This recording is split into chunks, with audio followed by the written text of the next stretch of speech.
అందరూ కళ్ళు మూసుకున్నట్లయితే ప్రార్థన చేసుకుందాం. ప్రియా పరలోకమందున్న మా కన్న తండ్రి, పాఠం చెప్పే నాకు మంచి జ్ఞానాన్ని, వినేవారికి గ్రహించుకునే మంచి మనసును దయచేయమని ఈ చిన్న ప్రార్థన క్రీస్తు నామమున అడిగి వేడుకుంటున్నాం పరమ తండ్రి. ఆమేన్. నా పేరు చాలా శ్రావ్య. నేను 4వ తరగతి చదువుతున్నాను. నేను చెప్పబోయే పాఠం పేరు బైబిల్ గ్రంథ విభజన. బైబిల్ గ్రంథ విభజన బైబిల్ మొత్తం 66 పుస్తకములు. మొదటి భాగం పాత నిబంధన 39 పుస్తకములు. పాత నిబంధన మొత్తం 5 భాగములు.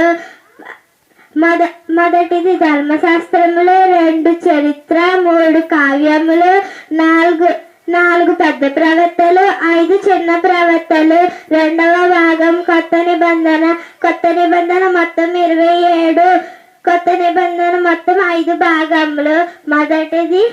మొదటిది సువార్త, 2 చరిత్ర, 3 పౌలు రాసిన పత్రికలు, 5 శిష్యులు రాసిన పత్రికలు, 4 శిష్యులు రాసిన పత్రికలు, 5 ప్రవచన గ్రంథం.